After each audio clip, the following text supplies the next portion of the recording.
Hello बच्चों, welcome back to my channel GK study corner. तो आज हम करेंगे क्लास 7 साइंस का chapter number 5 weather, climate, adaptations and animals, adaptations of animal to the climate. मतलब यहाँ पे हम मौसम के बारे में पढ़ेंगे, अपने वातावरण के बारे में पढ़ेंगे और ये देखेंगे कि वहाँ पे रहने वाले अलग अलग जो जीव जंतु हैं वो कैसे वहाँ के किसी पर्टिकुलर जगह के मौसम के साथ एडजस्ट करते हैं। तो चलिए हम अपना चैप्टर स्टार्ट करते हैं। Do you remember the things that you were asked to pack when you were heading for a hill station. मतलब जब भी कभी आप सफ़र करने गए हों तो आपको क्या ये याद है कि आपको क्या क्या पैक करने के लिए बोला गया था जब आप किसी पहाड़ी क्षेत्र पे सैर करने के लिए जा रहे थे। When the sky is cloudy, your parents insist that you carry an umbrella। मतलब जब कभी भी आसमान में बादल होते हैं तो आपके माँ बाप इस बात पे ज़ोर देते हैं कि आप अपने साथ एक छाता लेकर जाइए। Have you heard elders in your family discuss the weather before planning a family function। मतलब कभी आपने अपने घर में बड़ों को बात करते हुए सुना है जब भी वो कोई फैमिली फंक्शन कोई फंक्शन करने के बारे में सोचते हैं तो हमेशा उससे पहले वो मौसम के बारे में भी बात करते हैं। You must have also heard the experts discussing the weather before the start of the game. इसके अलावा आपने जब भी कभी किसी खेल को शुरू होते हुए देखा होगा तो जो वहाँ पे एक्सपर्ट्स होते हैं, जो वहाँ पे एक्सपीरियंस लोग बैठे होते हैं, आपने उन्हें हमेशा मौसम के बारे में भी बात करते हुए सुना होगा। Have you ever wondered Y. क्या आपको कभी इस बात पे हैरानी हुई है कि ऐसा क्यों है। द वेदर में have a profound effect on the game. मतलब जो मौसम है उसका जो गेम खेली जाने वाली होती है उसके ऊपर एक गहरा प्रभाव करता है। It has a profound effect on our lifes. इसके अलावा जो मौसम है वो हमारी जीवन पे भी एक गहरा प्रभाव डालता है। Many of our daily activities are planned based on the weather predicted for that day. मतलब हमारी जो रोज़ाना एक्टिविटीज़ होती हैं, जो हमारी रोज़ किए जाने वाले काम हैं, वो अक्सर जब भी हम उन्हें प्लान करते हैं तो सबसे पहले हम मौसम को ध्यान में रखते हैं। There are daily reports of the weather on the television and radio and in the newspaper।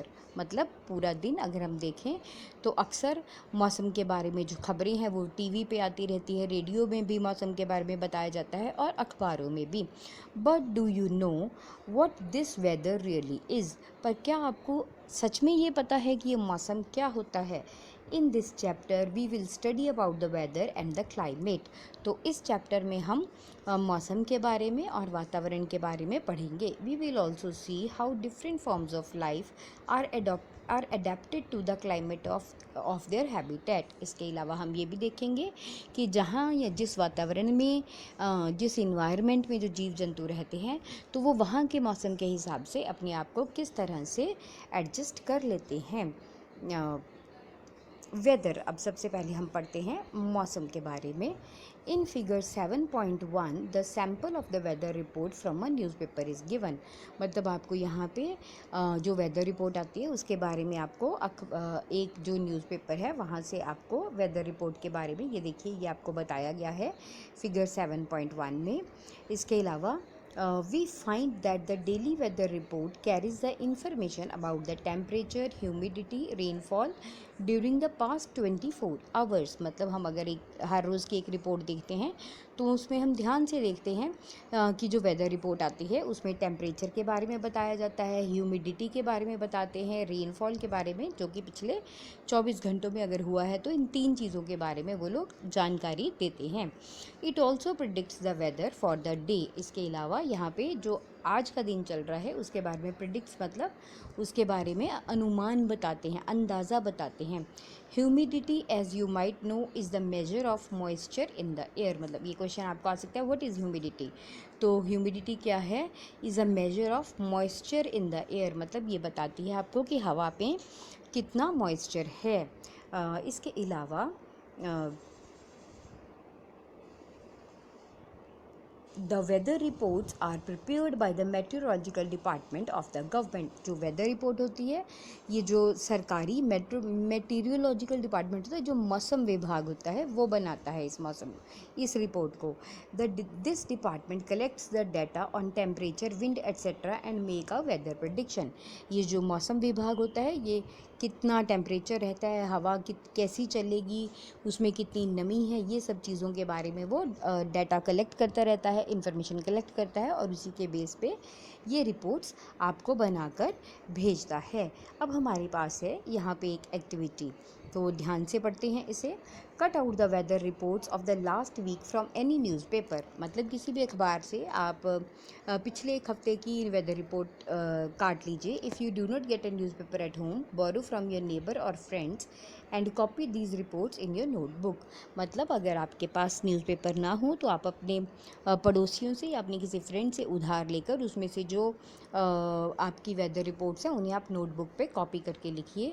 You can also collect the weather reports from the library. इसके अलावा आप लाइब्रेरी से भी ले सकते हो। Paste all the cutouts on a white sheet और on a chart paper. अब ये जितने आपके पास कटआउट हैं, इनको आप एक वाइट शीट पे, अगर आपके पास कटआउट हैं तो आप उन्हें वाइट शीट पे या चार्ट पेपर पे चिपकाइए। Now record the information from the weather reports collected by you.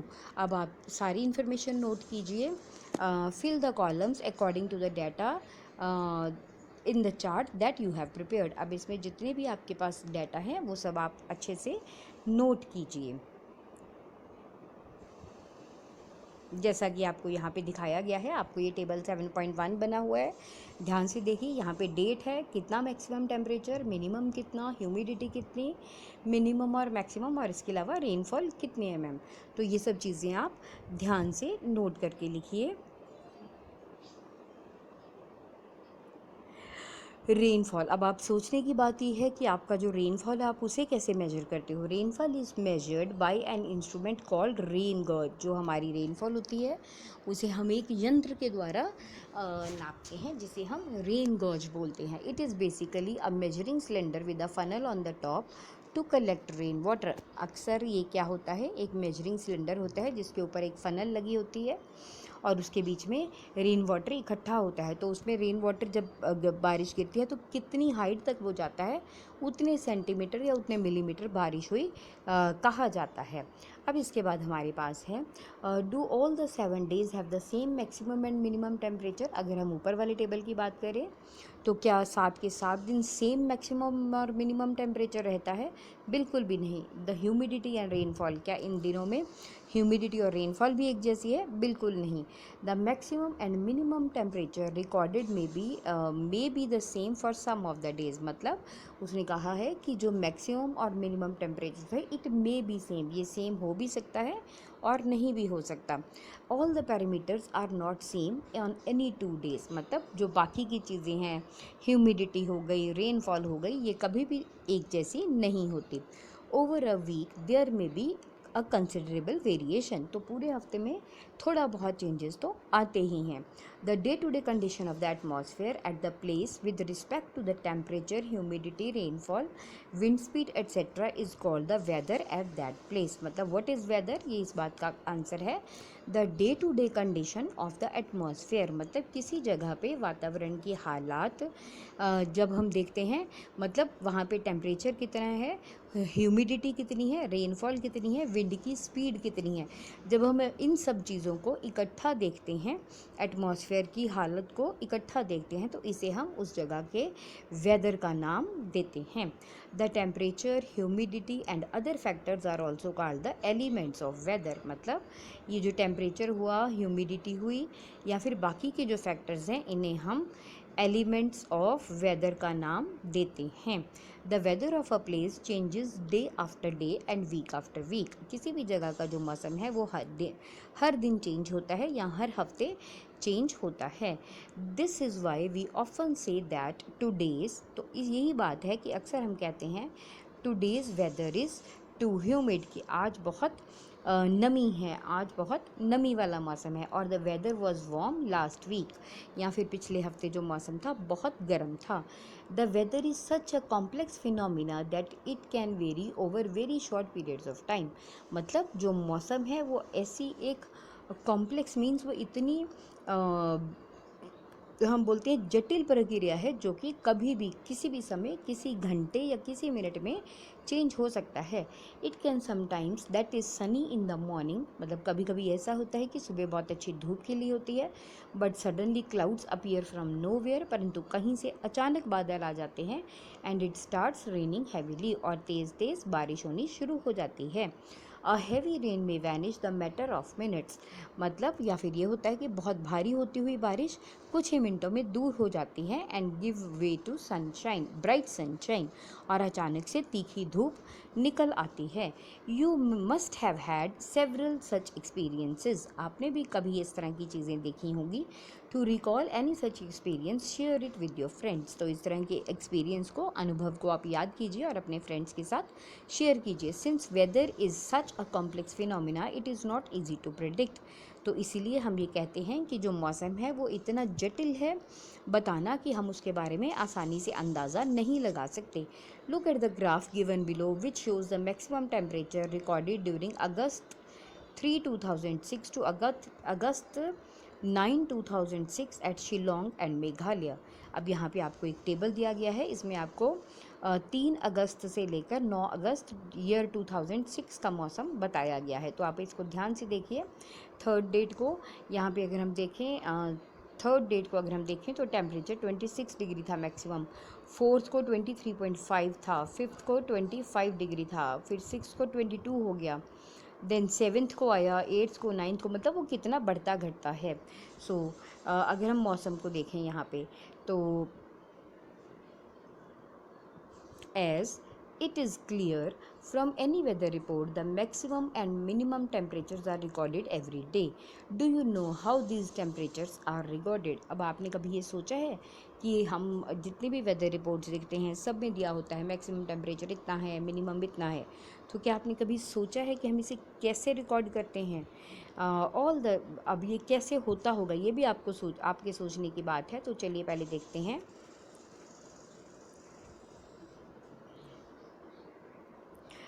We use special thermometers for this purpose, अब इसके लिए कुछ खास तरह के थर्मामीटर होते हैं जिन्हें हम यूज़ करते हैं, called maximum and minimum thermometers. तो इन थर्मामीटर्स को मैक्सिमम और मिनिमम थर्मामीटर्स कहा जाता है।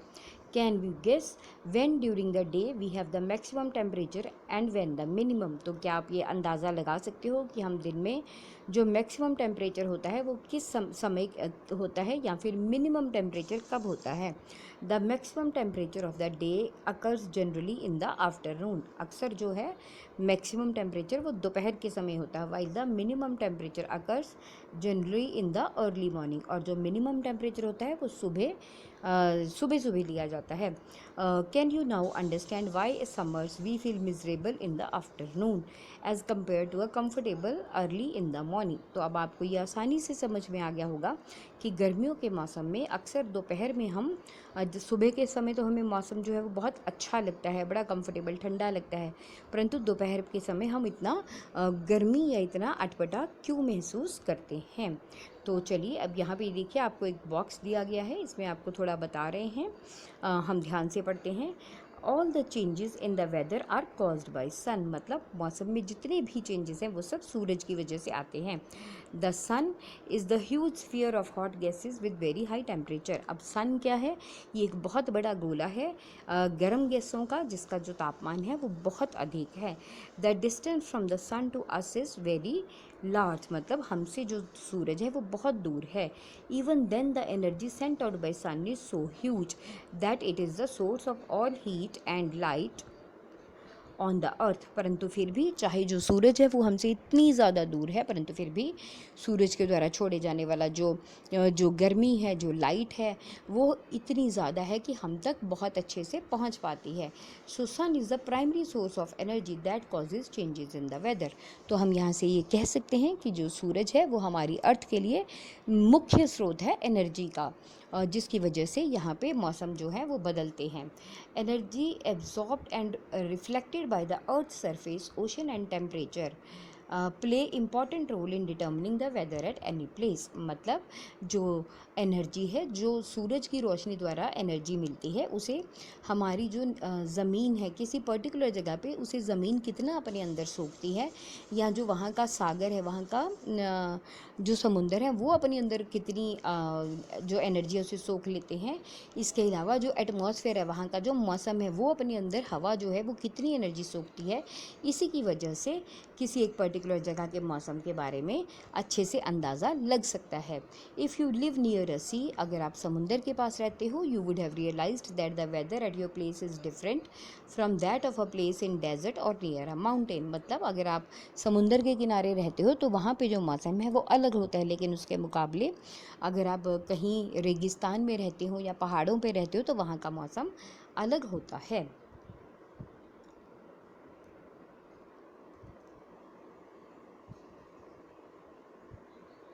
तो यहाँ से आपने देखा कि जो सूरज है, उसी की वजह से हमारी जो धरती है, हमारा जो प्लैनेट है, वो अलग अलग मौसम वहाँ पे निर्धारित होते हैं। So what about the times of sunrise and sunset. इसके अलावा कभी आपने सोचा है कि जो सूरज है वो किस समय उगता है या किस समय डूबता है। Do you know that in winters it becomes dark early. अब आपको ये आसानी से पता होगा कि सर्दियों के मौसम में अंधेरा जल्दी हो जाता है। And do you not get much time to play, और उसकी वजह से सर्दियों में आपको खेलने का ज़्यादा समय नहीं मिलता। Are the days shorter in winter than the summer. क्या आपको नहीं लगता कि जो सर्दियां हैं उसमें गर्मियों के मुकाबले दिन छोटे होते हैं। So try to find out. अब आप इसको ढूंढने की कोशिश कीजिए। अब हमारे पास आता है टॉपिक क्लाइमेट। तो क्लाइमेट के बारे में हम जानते हैं। Meteorologists record the weather every day. तो जो मौसम विभाग वाले होते हैं वो हर दिन मौसम के बारे में नोट डाउन करते हैं। The records of weather have been preserved for the past several decades. तो अगर हम देखें पुराने कई सालों से, कई दशकों से जो है हम रिकॉर्ड जो है इसको बना के रखते हैं, मेंटेन करते हैं। This help us to determine the weather pattern at a place. तो इसी की वजह से किसी एक जगह पे मौसम कैसा रहता है, वो किस समय में कैसा होता है, ये हम जान पाते हैं। The average weather pattern take over a time till 25 years is called the climate of that place. मतलब जब हम किसी जगह पे 25 साल तक वहाँ के मौसम के बारे में नोट करते हैं तो हम वहाँ के क्लाइमेट मीन्स वहाँ के मौसम के बारे में बताते हैं। So if we find that the temperature at a place is high most of the time। मतलब अगर हम ये देखेंगे कि किसी जगह पे किसी पर्टिकुलर समय पे जो तापमान है वो बहुत अधिक रहता है, then we say that the climate of that place is hot. तो हम ये बोलेंगे कि वहाँ का जो मौसम है इन दिनों में या पर्टिकुलर उन दिनों में बहुत गर्म रहता है। If there is also heavy rainfall at most of the days in the same place. लेकिन अगर वहीं जगह पे कुछ दिनों में, कुछ पर्टिकुलर दिनों में बहुत ज़्यादा बारिश होती है तो हम बोलेंगे कि उस समय पे या उस मौसम में, उस महीने में the most of the days the same place, we can say that the climate of that place is hot and wet. और वहाँ पे हम लोग अगर किसी पर्टिकुलर महीने में वहाँ खूब बारिश होती है तो हम बोलेंगे कि वहाँ का जो मौसम है वो गर्म और गीला रहता है। So table 7.2 and 3 we have given the climatic condition of 2 places in India. अगर हम ये देखें टेबल 7.2 और 7.3 तो यहाँ पे 2 जगहों के मौसम के बारे में बताया गया है। The mean temperature of the given month is found in 2 steps. तो अगर हम किसी जगह का औसत तापमान निकालेंगे तो वो 2 तरीकों से, 2 स्टेप्स में निकाला जाता है। First we find the average of the temperature recorded during the month. तो सबसे पहले जो महीने का मौसम होता है हम उसको टोटल करके जितने नंबर ऑफ डेज होते हैं उसे हम डिवाइड कर देते हैं। Second we calculate the average of such average temperature over many years. और वो जितना टेम्परेचर एवरेज आ जाता है जो हमने फर्स्ट स्टेप पे निकाला, वो वैसा ही एवरेज हम हर साल उस महीने का निकालते हैं और फिर सबको टोटल करके उनका एवरेज निकाल देते हैं। तो वहाँ से हम अंदाज़ा लगाते हैं कि आम तौर पे उस महीने में पिछले इतने सालों में वहाँ मौसम कैसा रहता है। तो इस तरह से अंदाज़न जो हमारा मौसम है वो हम निकालते हैं। तो यहाँ से आपने ये देखा, जैसे अब यहाँ पे आप देख रहे हो जो श्रीनगर और तिरुवनंतपुरम है, वहाँ का आपको उन्होंने बताया कि हर मंथ में जो मीन टेम्परेचर, मतलब हर मंथ में एवरेज टेम्परेचर कितना रहता है और कितनी बारिश रहती है। फिर इन सबको अगर वो कई सालों तक रिकॉर्ड करते हैं तो वो फाइंड करते हैं कि अंदाज़न वहाँ पे मौसम कैसा रहेगा। अब ये आपको यही यहाँ पे बताया गया है। By looking at the table 7.2 and 7.3 we can easily see the difference in the climate of Jammu Kashmir and Kerala. मतलब अगर हम दोनों टेबल्स को देखें तो जम्मू कश्मीर और केरला के मौसम के बारे में आप आसानी से देख सकते हो। We can say that in that Kerala is very hot and wet as compare to Jammu and Kashmir. मतलब अगर हम देखें तो केरला में बहुत गर्मी होती है और बहुत गीला मौसम, बारिश भी बहुत होती है। लेकिन जम्मू कश्मीर में हम देखें तो वहाँ पे जो मौसम है वहाँ पे हल्की गर्मी रहती है and wet climate for the part of the year. तो वहाँ पे उस समय में मतलब जो है बहुत गर्मी बहुत कम होती है और थोड़ी बारिश होती है। Similar data for the western region of India, for example, Rajasthan will show that the temperature is high during most part of the year. वहीं अगर हम राजस्थान के बारे में देखें तो साल के तकरीबन काफ़ी लंबा समय वहाँ पे बहुत गर्मी रहती है। But during the winter, which lasts only few months, the temperature is quite low. लेकिन अगर हम वहाँ सर्दियों में देखें, जहाँ जो बहुत कम महीनों की होती हैं सर्दियाँ वहाँ, तो वहाँ पे जो है सर्दी मतलब टेम्परेचर बहुत कम रहता है, तो सर्दी भी होती है। This region receives very little rainfall. तो यहाँ पे जो बारिश है वो भी बहुत कम होती है। This is the typically desert climate. वहाँ पे रेगिस्तान जैसा मौसम रहता है। It is hot and dry. तो वहाँ पे गर्मी भी होती है और सूखा मौसम। The north eastern India receive rain for the major part of the year. लेकिन वही अगर हम इंडिया के नॉर्थ ईस्टर्न पार्ट देखें तो वहाँ पे साल का काफ़ी लंबा समय बारिश होती है। We can say that the climate of north east is wet. तो हम ये बोल सकते हैं कि अगर हम नॉर्थ ईस्ट इंडिया देखें तो वहाँ पे जो मौसम है वो गीला रहता है, लंबे समय तक गीला मौसम रहता है।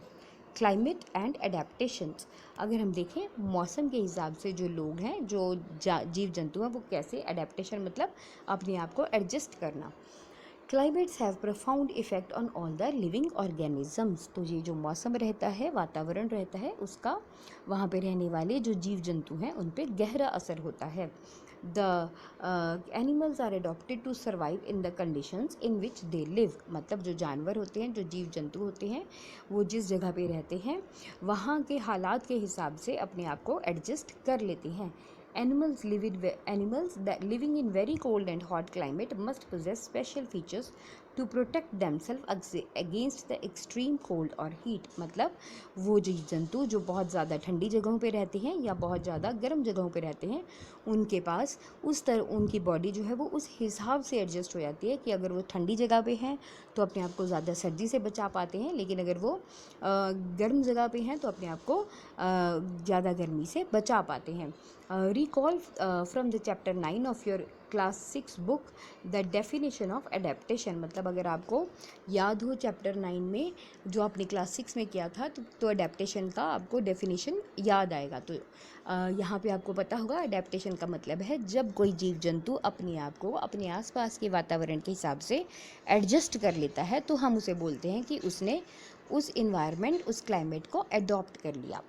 अब इसके बाद है features and habitats that help animals to adapt their surroundings are the result of the process of evolution। मतलब ऐसे गुण और ऐसी आदतें जो एक जानवर में आती हैं जिसके हिसाब से वो अपने आसपास के वातावरण में एडजस्ट कर सकता है, वो उसकी उत्पत्ति मतलब उसके आगे बढ़ने के हिसाब से उसमें चेंजेस आते हैं। मतलब जैसा एनवायरनमेंट होता है, जैसा माहौल होता है, उसके हिसाब से कुदरत उसके बॉडी में चेंजेस लेकर आती है। So in chapter 9 you will also learn about the effect of weather and climate on the soil। तो आगे जो चैप्टर 9 आएगा उसमें आप मौसम का जो है मिट्टी पे भी प्रभाव पढ़ोगे। Here we will study the effect of climate on animals only। तो इस चैप्टर में हम सिर्फ मौसम का जो असर जानवरों पे क्या होता है सिर्फ हम वही पढ़ेंगे। In class 6 you have read about the adaptation of animals to certain habitats. तो आपने जो आपकी क्लास 6 है उसमें आपने कुछ अलग अलग जगहों के हिसाब से जो जानवर हैं उन्होंने किस तरह से आपको एडजस्ट किया है ये भी आपने पढ़ा होगा। As examples of adaptations of animals to the climatic conditions, we discuss only animals living in polar region and tropical rainforest. तो यहाँ पे हम अगर मौसम के हिसाब से एनिमल्स को एडजस्ट करते हुए देखें तो हम पोलर रीजन्स मतलब जो ध्रुवीय क्षेत्र हैं जहाँ पे नॉर्थ और साउथ पोल है वहाँ पे जीव जंतु कैसे एडजस्ट करते हैं मौसम के हिसाब से या कैसे रहते हैं। इसके अलावा जहाँ पे बहुत सारी बारिश होती है वहाँ पे जीव जंतु कैसे रहते हैं यही हम पढ़ेंगे। As the name suggests, the polar regions are situated near the poles. तो जैसा कि नाम बताता है जो पोलर रीजन्स होते हैं उनका मतलब है कि वो कैसे पोल्स के पास रहते हैं। चलिए बेटा बाकी हम नेक्स्ट वीडियो में पढ़ेंगे। Okay, thank you.